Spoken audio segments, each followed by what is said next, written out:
Hello and welcome to the Decode Podcast. I'm Matt Landers and I'm joined by my co-host, Will Johnston.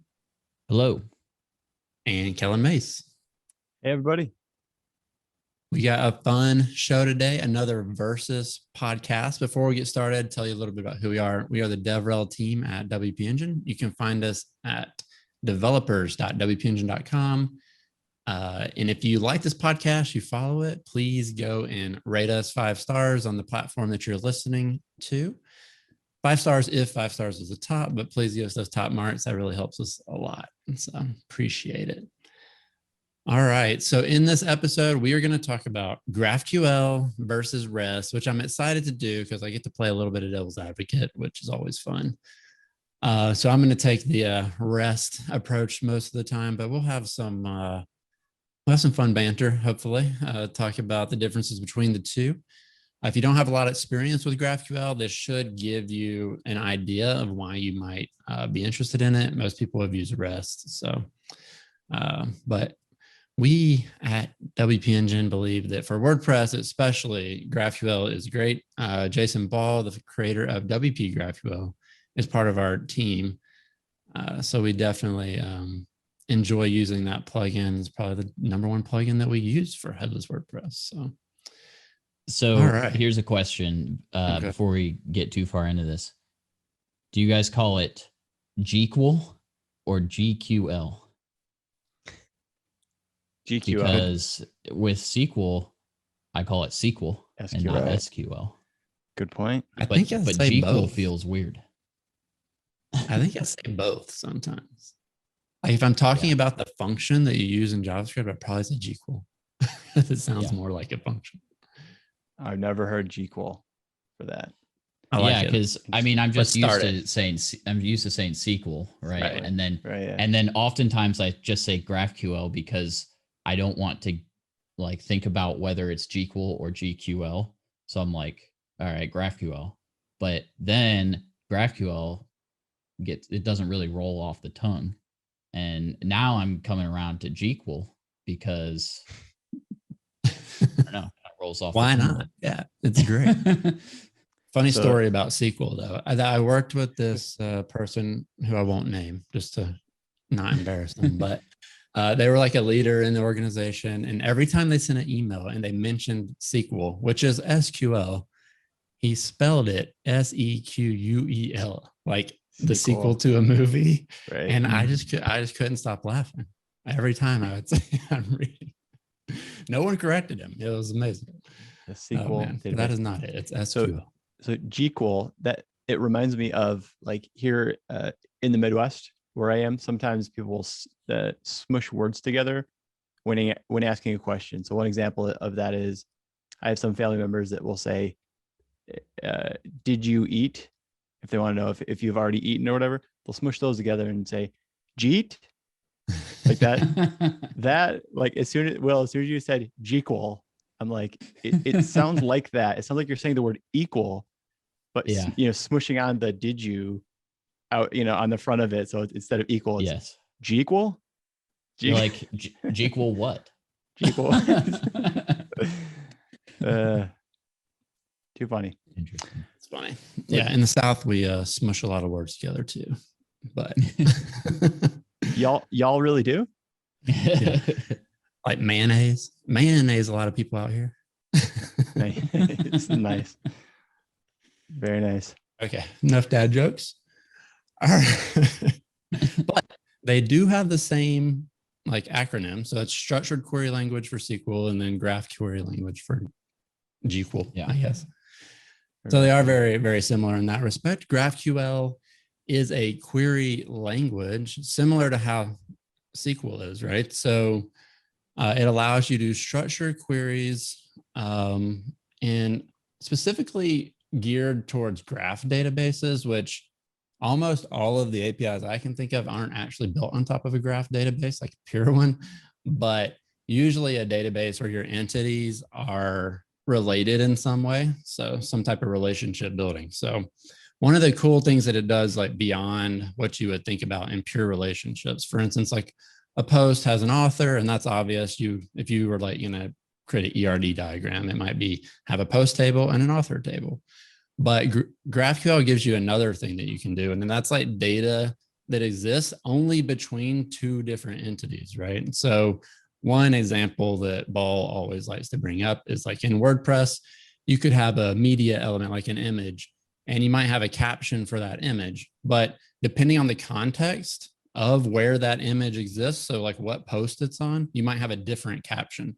So that caption only exists as a relationship between a post and an image. It's not on the image, it's not on the post, it's only on that relationship of when this image is on this post, it has this caption. So it's like a new place to store your data, is like that connection between two entities.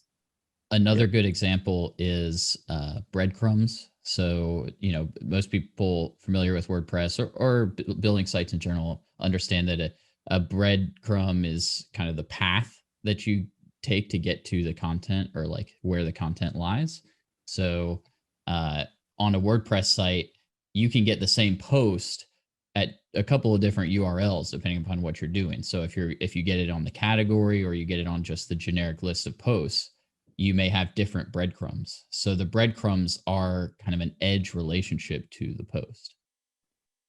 Right. And that brings up a good point of like how these things are structured too. You have nodes and edges. Sometimes those show up in the schema, or sometimes they don't, but the concept is there, that you have a node as like an entity, and then an edge is like that connection between two entities. All right, so let's just like really high level. That was kind of some detail on GraphQL, but really high level. Let's talk about some of the things that are different between GraphQL and REST. And then what we're going to do is we're going to relate this to WordPress. So there's GraphQL and REST, and we could have a whole discussion about that, which we will, but we're not going to really compare the two that much, but let's just talk about what they are. But when we get into WordPress, I think it's important to compare them, because there's some pretty key differences in the WordPress APIs and why you might want to use one over the other. So, all right. So for REST, if you haven't used REST before, one of the key components of REST that is supposed to be true is that it lives on top of standard HTTP protocols. Like, for instance, whenever you make an HTTP request, you have a method. Is this a post, a get, a put, delete? That's them, right? I think that's patch and patch. And then, patch. So based on what that method is what that action is supposed to be. So for instance, if I'm just going to get some data, if I'm going to go get posts, I would use a get request. If I'm going to go create a post, I might do a post request, which is confusing because not unrelated, but post and post. Right. If I were going to update a record, I might use put or patch. I actually don't know which one you should use. One is probably upsert, one is just an update. Yeah. I think a put is supposed to replace, and a patch is supposed to replace only the values that you want. So if you're trying to update a user's first name only, you do a patch. If you're trying to update the entire user, then you do a put. Something which is useful, so that you don't have to send the entire.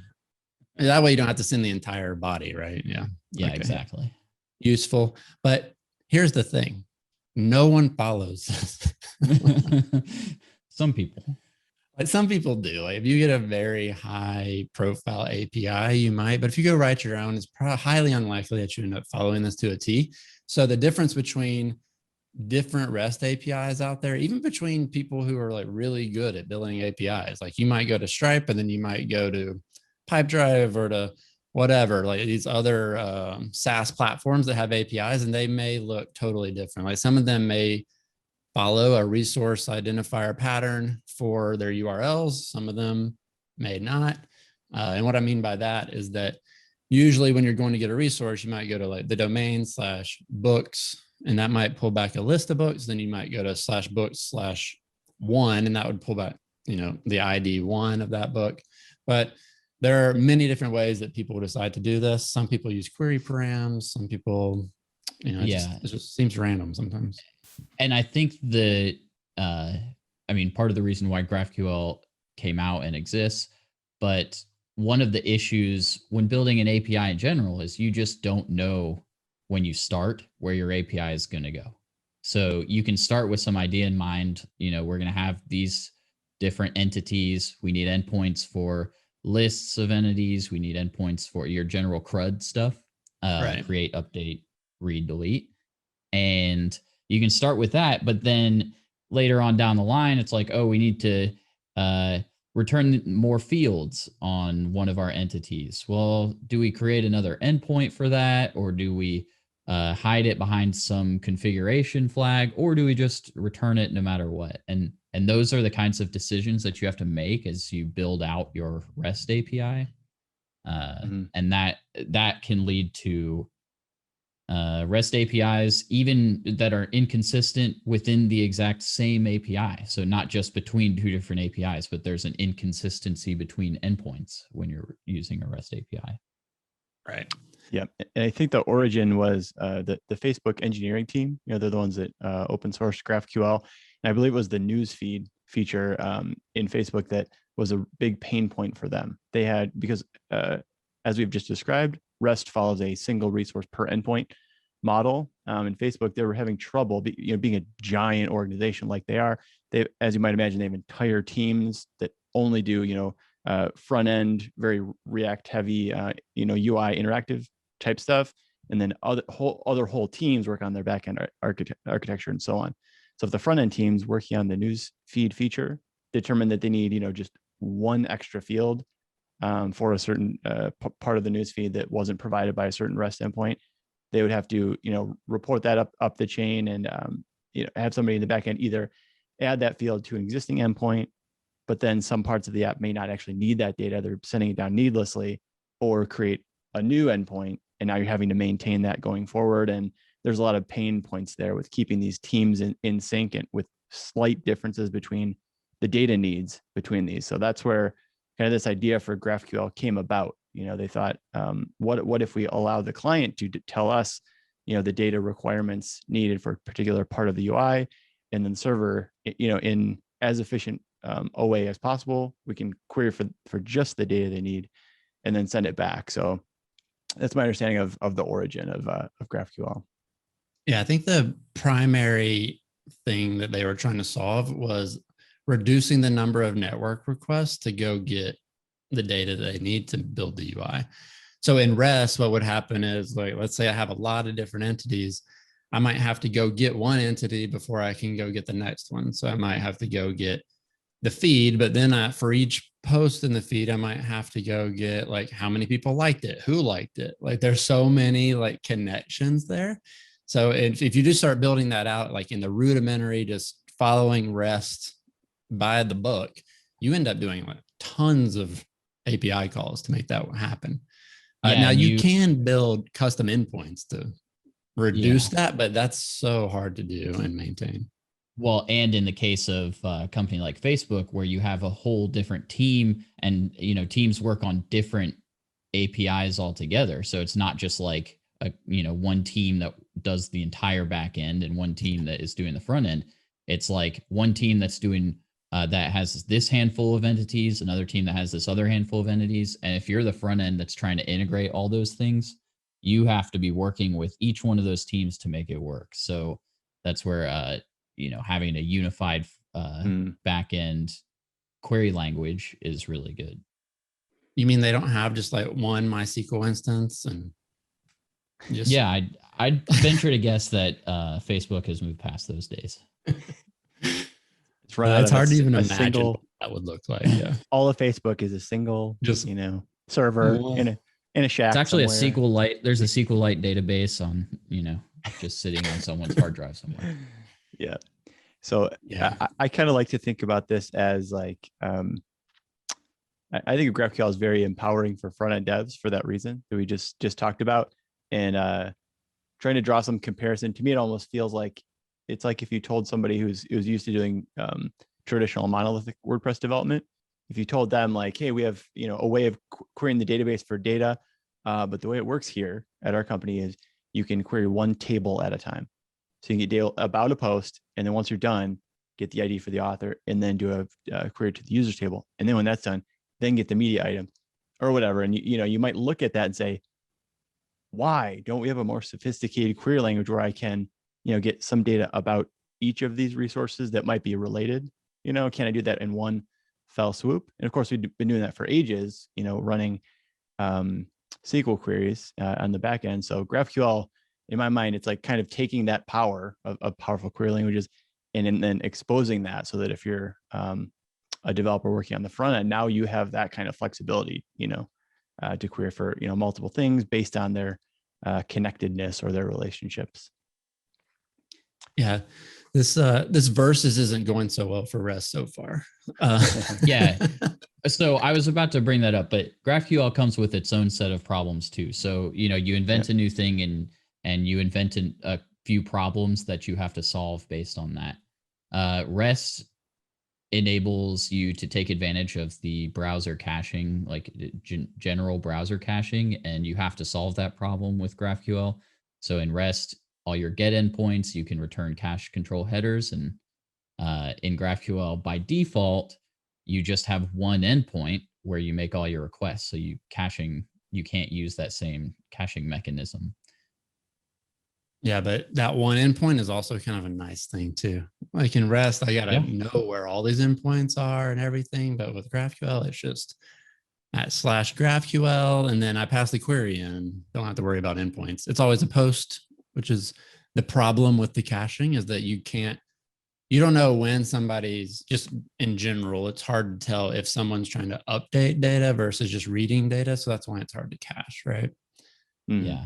The other thing I'd bring up is, from a backend perspective, writing a GraphQL API is slightly more difficult than a REST API. So with a REST API, you just have an endpoint, you return some data.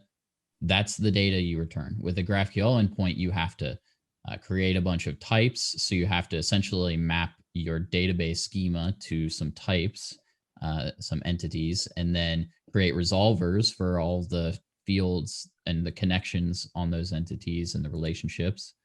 And it can get a little bit more confusing. And then you have to throw on top of that, GraphQL inherently comes with what people call an N+1 problem based on the way that it makes queries. So in the WordPress case, if you're getting a list of posts and on each post you want to get an author, authors are users and they are not stored directly on a post. So they are a connection to a post. They're not, on the post type itself.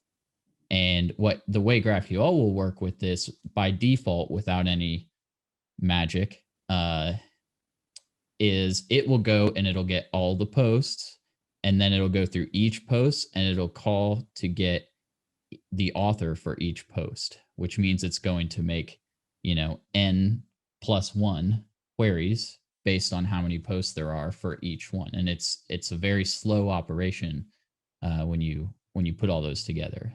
Now, there are ways that GraphQL gets around this, but nevertheless, it's a problem that GraphQL has had to solve. Another benefit to GraphQL, just from like an organizational structure that I was thinking about, is one big problem as your development team gets bigger and bigger is dependency management. So you might have teams that are working on the front end and teams that are working on the back end. And maybe a team on the front end needs some data. They need access to some data.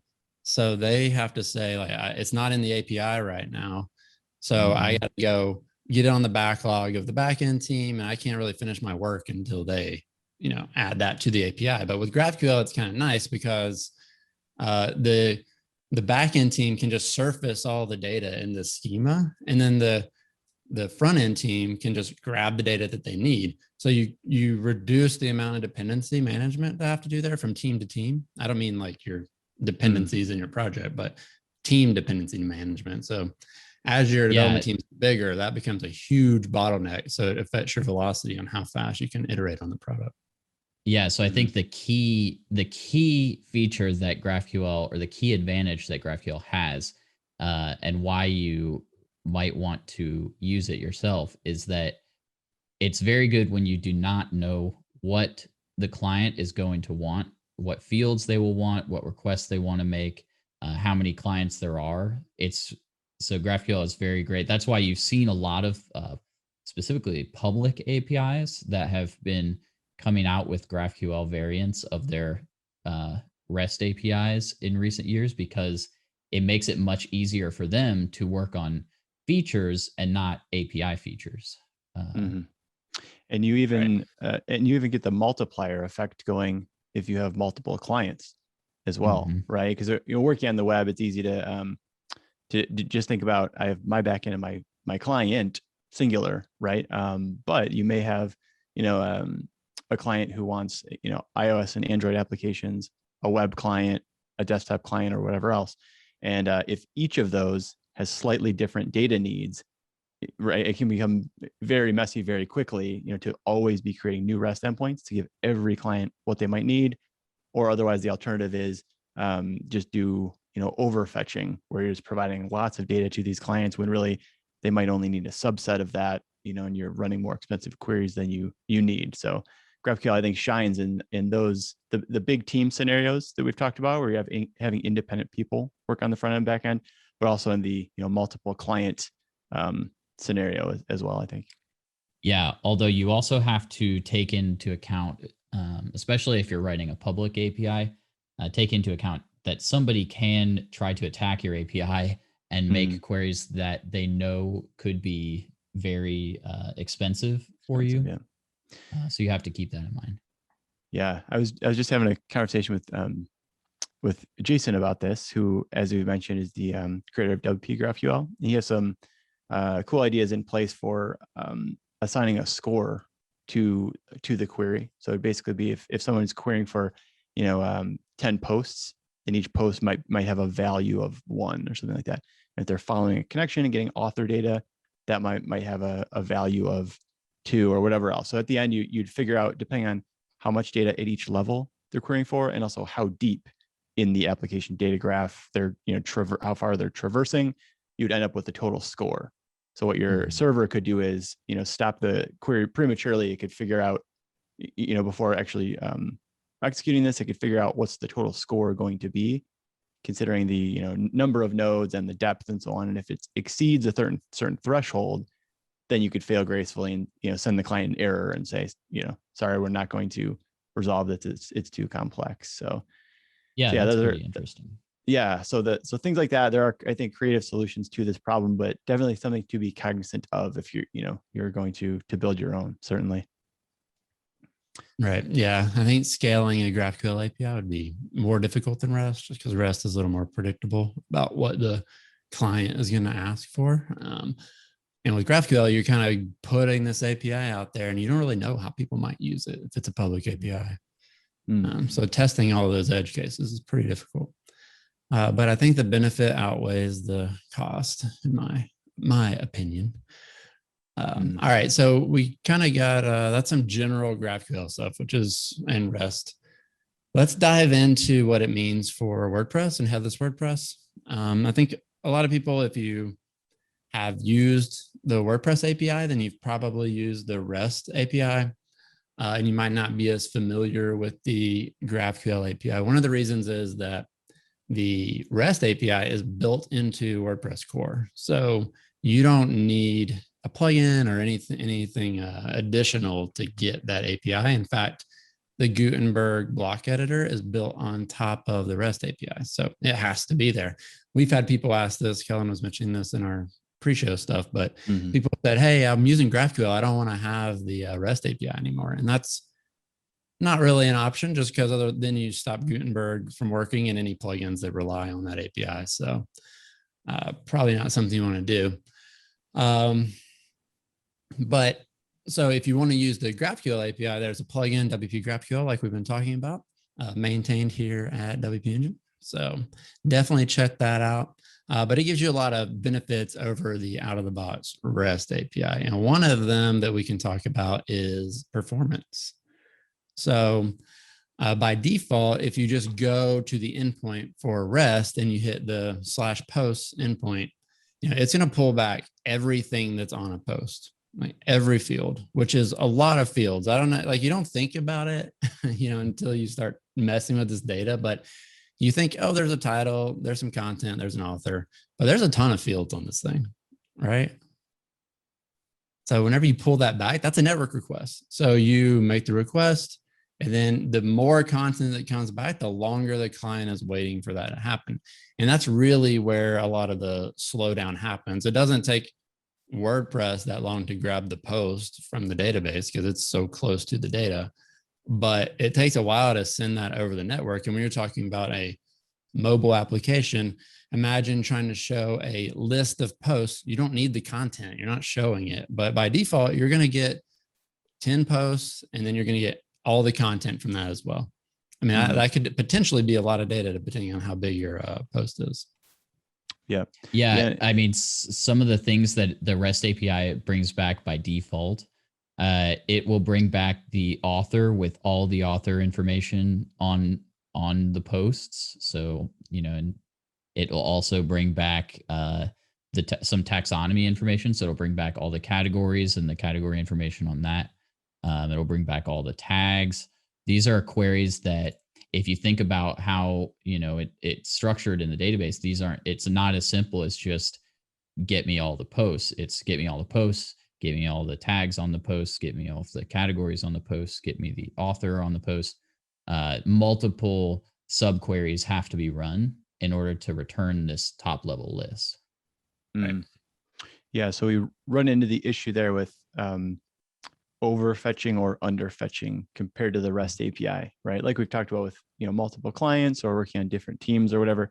It may be that some feature you're implementing needs slightly more data than a REST endpoint that exists, or maybe less than a REST endpoint that exists. So you're, in these scenarios where you're getting, too much, data that you don't actually need, and you're paying for the extra, database queries and computation to do that. Like in the WordPress world, you guys gave the example of getting all the posts data if you don't need it. Some of that can even be expensive. Like there's a filter that WordPress has called the content, where you can filter the post content. And when you're querying a large number of posts and the content is is pretty large for these, and you're running multiple filters, so that's to go through every single character and do pattern matching and filter out the content of every single one of these posts, but then your client doesn't actually even use it. It's things like that, that those kinds of efficiencies you can get some gains for in the REST world, or sorry, in the GraphQL world. As we've said for the REST API, the way around that, the underfetching scenario where you're not getting as much data, is to fire off subsequent requests. But then you're asking the client to take on more complexity with that, because you wind up with these states where you might have fired off one request to get the preliminary data, but now you need to take some of the IDs for the author or the categories or whatever else and fire off subsequent requests. So you end up with these states where you have like some of the data back, but not all of the data back, and you have to wait till all of it has been resolved until you can proceed. In GraphQL, I think of it as kind of offloading some of that complexity to the server. You say, here are my data needs. Now you figure out what combination of queries need to be run to end up with what I need, and then send it back in a single request, which I like the simplicity of that as a consumer of an API. Yeah, and with making other requests, with your point on that, where you pull back all the posts, then you have to make some other requests to get the category or the author or something like that. You inevitably aren't going to use every field on the post that the REST API gives back to you. So you may overfetch just the data on the post, and then you have to make a subsequent query, which will also overfetch the data on whatever entity you're asking for at that point in time as well. So now it's like you've both underfetched and overfetched the data that you need. Right. And anybody who's out there that's experienced building REST APIs or even working with the WordPress REST API may say, well, that's easy to fix. I just create a custom endpoint and I pull back only the data that I need. But now you're in the business of creating custom endpoints. So now when you're building your front end, you're like, all right, well, I got to go create all these custom endpoints for my front end. And then what happens as you're like, oh, I need extra data. Now you're modifying two things. You're modifying your back end, you're modifying your front end to make all of these changes. And it is true, you can accomplish these things with Rust, but you end up with more endpoints and more work that you have to do, which is not ideal in a large scenario, but it is possible. So I don't want to play down Rust to the point, or Rust. I've been doing too much Rust. I don't want to play down Rust to the point of it's like, it's impossible. GraphQL solved this like problem that is just has never been solved before. That's not what we're saying, but it reduces the amount of work that you have to do as you're building that out.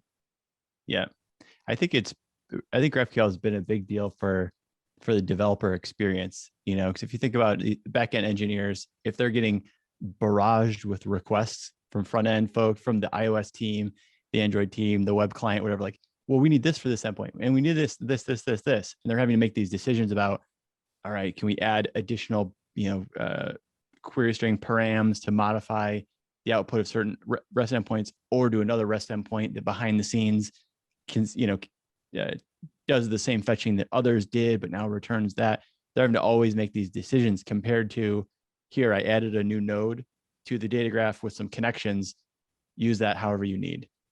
Right. Yeah, it's kind of freeing for them, I think, as well as the front end devs who just can consume it as needed. Yeah, you end up adding a lot of like technical debt to your REST API, as you have different people who have different needs, and you have to try to figure out how to accommodate them and make some sort of pattern out of it. And inevitably, you're probably going to go off of whatever pattern you come up with, and that'll end up with technical debt. Not to say that a GraphQL API eliminates all technical debt, but a certain kind, I guess. Right. Yeah. Yeah.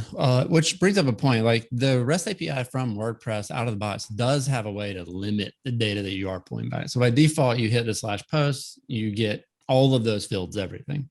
But you can pass in an underscore fields query parameter and tell it what fields you want, but you are limited to how you can use that. For instance, you can only ask for those top level things. So if I say that I want the author, it's only going to send me back the author ID. And now I need to make another request to go get the author. So you can limit the data that's coming back by, this is without modifying the REST API at all, but you might end up making more subsequent network requests by doing that. So, but I would definitely highly recommend that, especially if you're building with the REST API and then on the front end, you're showing a list of posts. Don't pull back the content just to show the list. It's just not necessary. You can filter that out. All right. Another cool thing about GraphQL and WPGraphQL is like having multiple root queries, which what that means is like in REST, you hit a query and that's the query. That's it. And when you're first using GraphQL, you'll probably do the same thing. Like you'll write your query out, you'll have posts, and you'll have like your nested objects that you want back.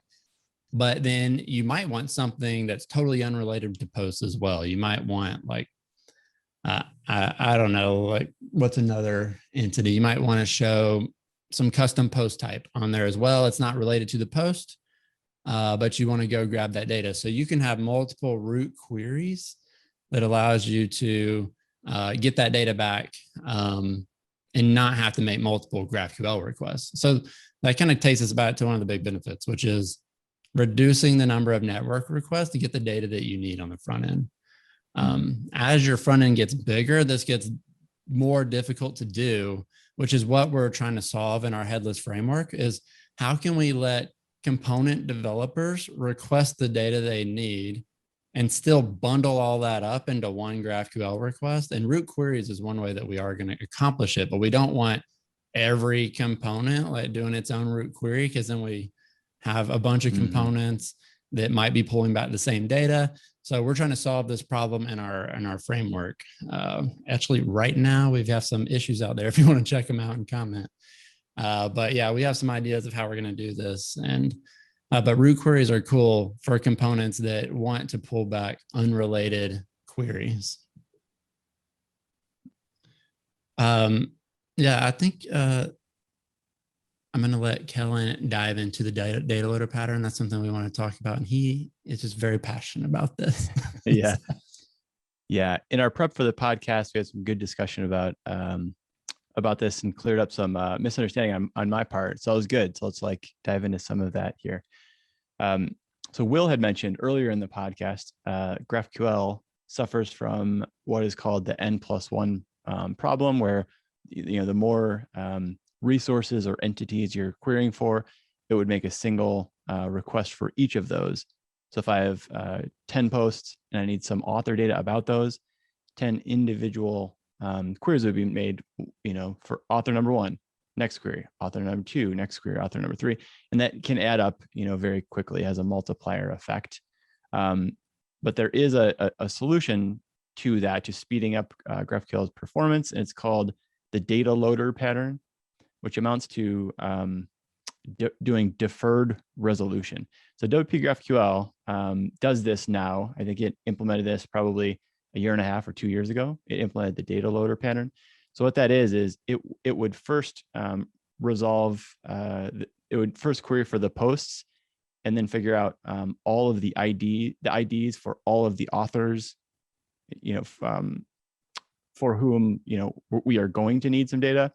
And then before resolving the query sent in by the client, one single request would be done to the users table, and it would get the data for all of those users, with the IDs passed in, and it would use that data to then resolve, each of the author data for each of the individual posts.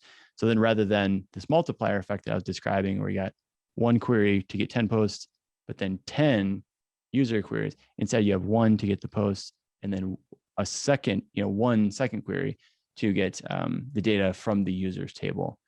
So that, gets the performance, pretty darn close to what can be achieved with a REST API, even one with caching applied to it and so on.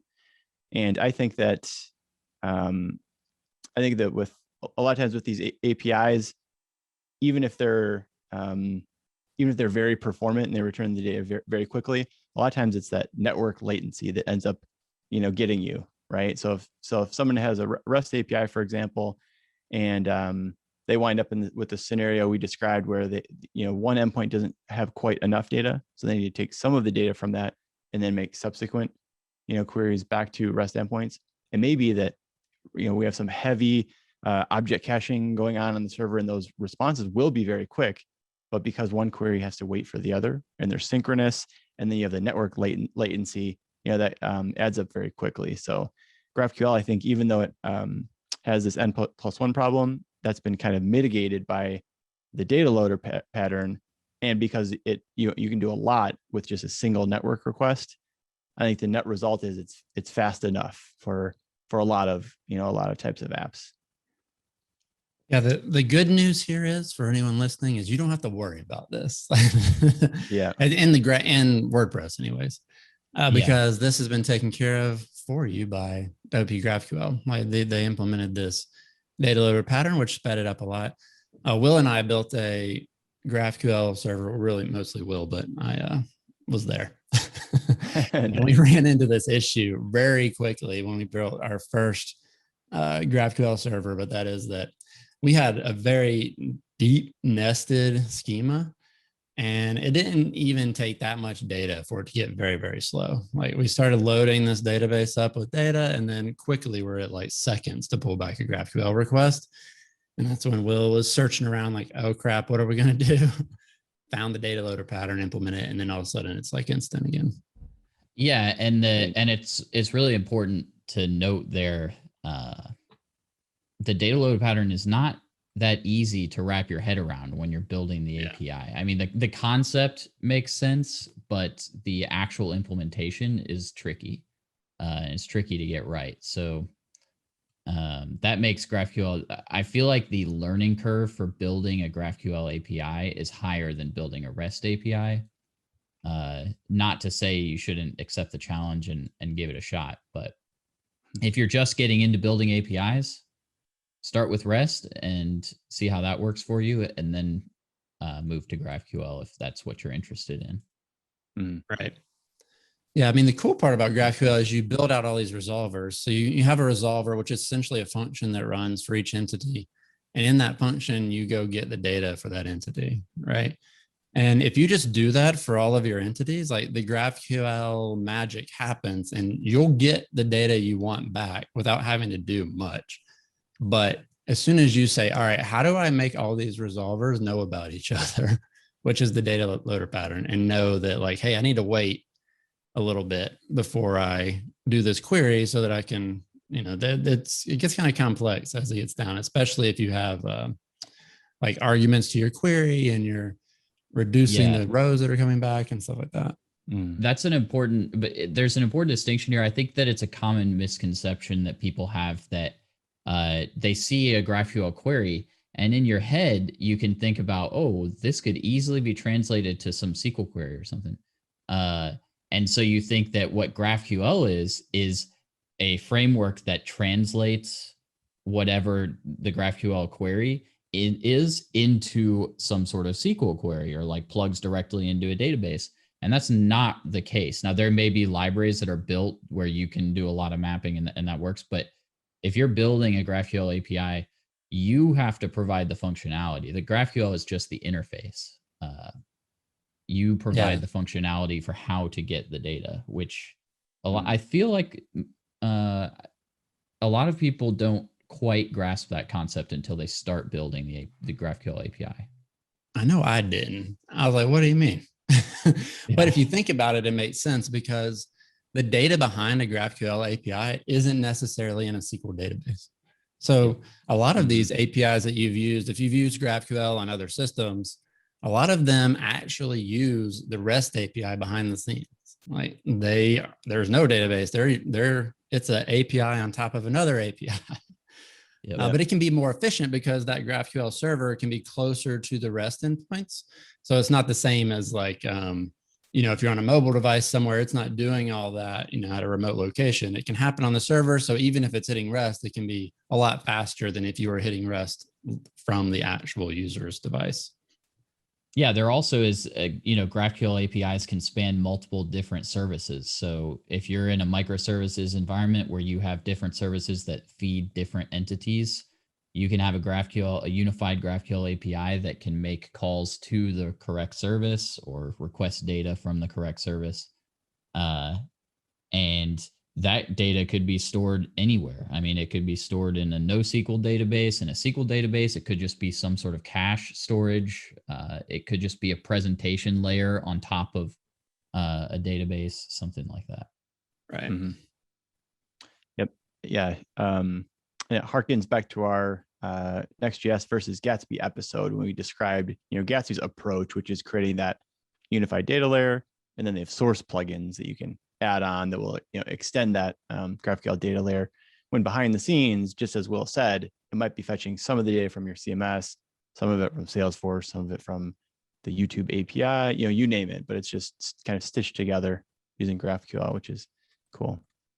Yeah, it's pretty sweet. Another performance benefit that you can get with GraphQL by default, usually out of the box, depending on the client that you use to make your calls, are batch queries.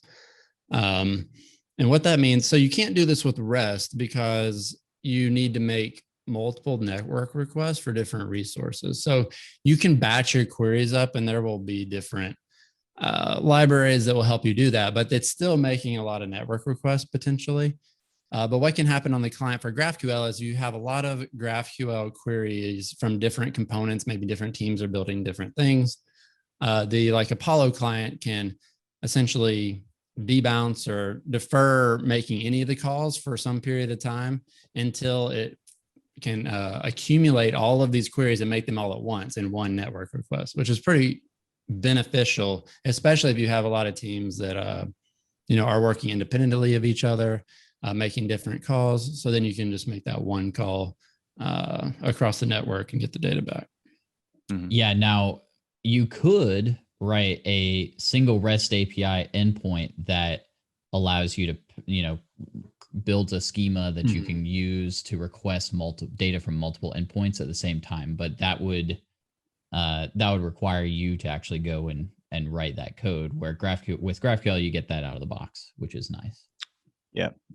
So one example of this in practice would be Apollo client, as Matt mentioned, has a link called Apollo batch HTTP link.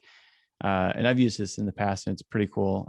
Just as Matt said, you can choose a time threshold. So you can say, if I have multiple GraphQL operations that are all fired off within, 10 or 20 milliseconds or something like that, instead of firing off those individually as separate network requests, instead just group them all together and make one HTTP request, but with all three of those operations in the body of the request. And WP GraphQL does support that. So what it'll do is resolve all three and then send you, the response back just with the results of all three of those, which is pretty cool. That is cool. All right. I think from the performance perspective, you guys have anything else to add on that front? Silence means I don't think so. No. Yeah, I don't think so. Yeah, I think it's pretty clear, especially in a lot of tests that we've done from a WordPress perspective, that the WP GraphQL, using that is going to be faster than using the REST API out of the box. You could modify REST to be as fast, but it's going to take a lot more work on your end from a WordPress perspective, anyways. Yeah. Now I'll bring up that, and we mentioned this before, but WP GraphQL is a plugin that you have to install where the WordPress REST API is built into WordPress. So if you have restrictions on what plugins you can install and things like that, it might be more difficult for you to use the WP GraphQL plugin. All right. So this next point is like one of my favorite points about GraphQL, I think. And that is that GraphQL by default comes with this ability to do introspection on the actual schema. So, there are things that you can use with the REST to get some of this functionality, but what we mean by introspection is that I can query GraphQL about GraphQL essentially and say, hey, tell me about all the entities you have. What fields do they have? What do they look like? You can go, if you are using WP GraphQL, you do have to turn this on. You have to enable introspection. But this allows you to do some pretty cool things to learn about the schema in order to make queries in the future, right? Have you guys used this for any like cool scenarios in the past? Yeah, I mean, the most practical one I can think of is just developer tooling. So in the WordPress world, if you're using WP GraphQL, it comes with an embedded instance of the graphical IDE. So that allows you to, what that does is, as soon as that, it's just a React app that's embedded in your WordPress admin, and right when that boots up, it will make an introspection query to get all the data about your data graph. And then as soon as it has that, it allows you to compose your GraphQL queries and hit a little play button with a play icon to execute that against your database and see in another pane, another portion of the screen, what results would come back from some client that's firing off an identical request to that.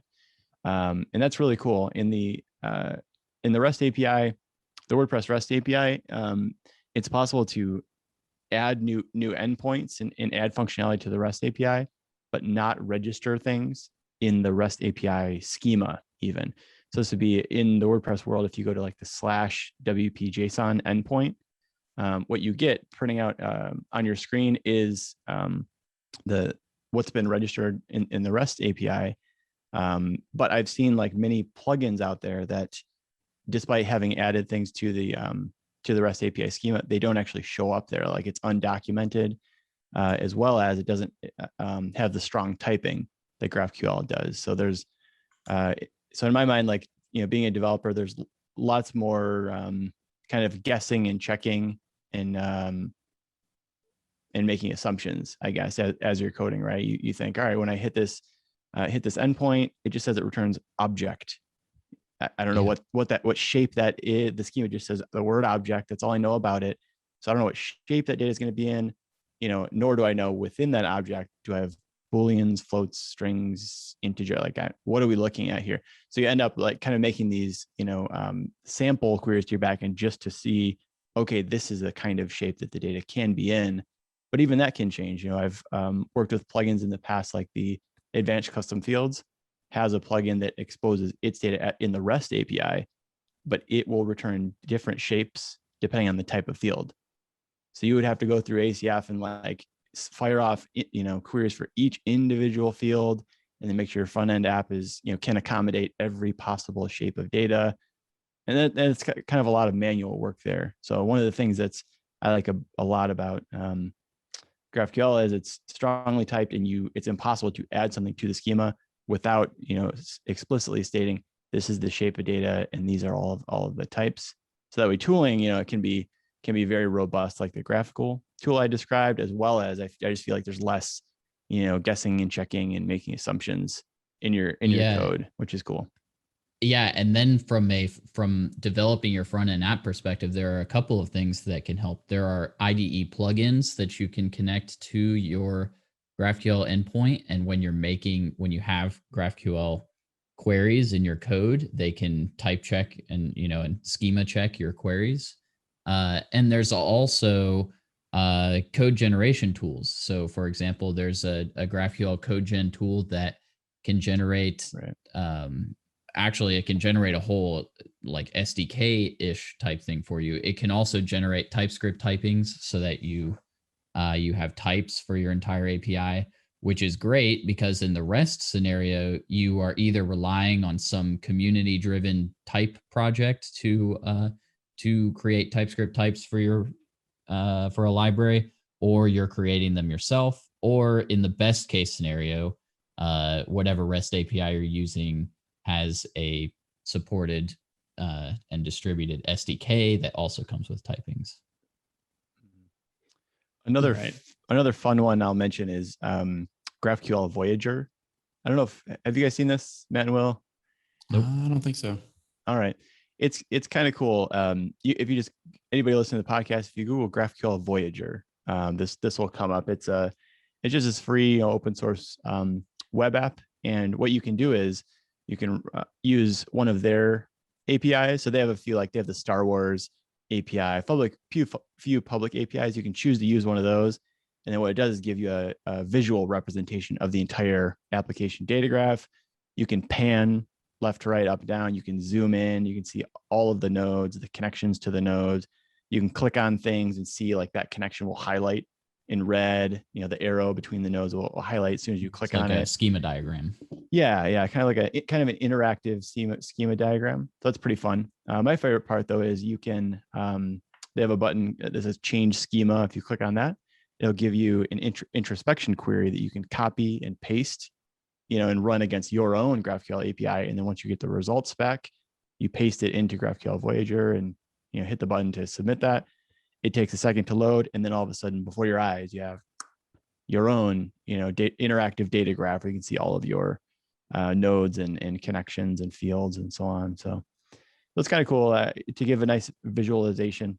A startup I worked for a few jobs ago, I had done that, and just to give some of the business folks at the company an idea of the type of data in our schema after we had installed a few plugins and done some custom work on our GraphQL API. And it was nice to be able to load that up and say, now it looks like this. And you can see all the connections that are there. And it's pretty eye-opening for them to get a visual like that. So it's a cool tool. Yeah, that's cool. Yeah, one thing that I've done with it is for creating a form dynamically. So you can you could create a custom post type, and then based on that post type, you could dynamically build out the form. So you can, get introspection on the types and the shape of that data, and then, use that to dynamically build a form out. Now for the mutation, that gets, you got to decide how you're going to actually do the update, but it is cool that you can build that out, and because it does pull back like the field name, the type, and everything. So you can use that for labels or whatnot. I have one more I'm thinking of before we leave this topic. One more I'm thinking of is having a lot of smarts, so to speak, on the client when queries are being fired off, or mutations for that matter. So what I'm thinking of here is from my experience building headless WordPress apps and using React based front ends with Apollo client, I found that Apollo, because you're using GraphQL and it's strongly typed, it can know a lot ahead of time about the operation that's about to be executed and what you passed in as variables and whether or not that's valid.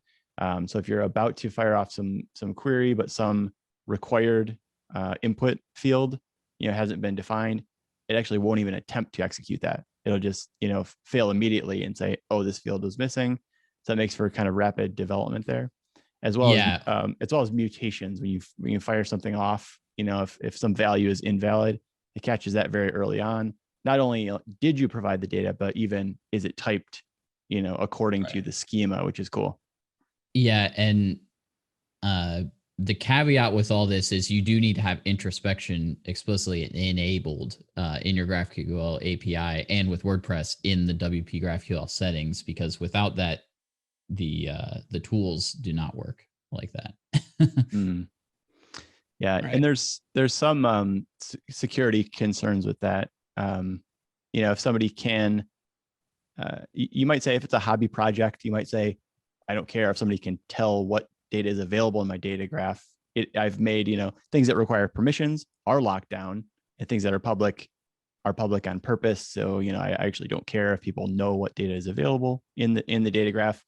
But others, who want to lock things down further, they would in production choose to disable that introspection. So it's kind of, opaque and not, you're not an open book, so to speak, to the whole world for like what exists in your schema. So. Right, a little security through obfuscation. Yeah.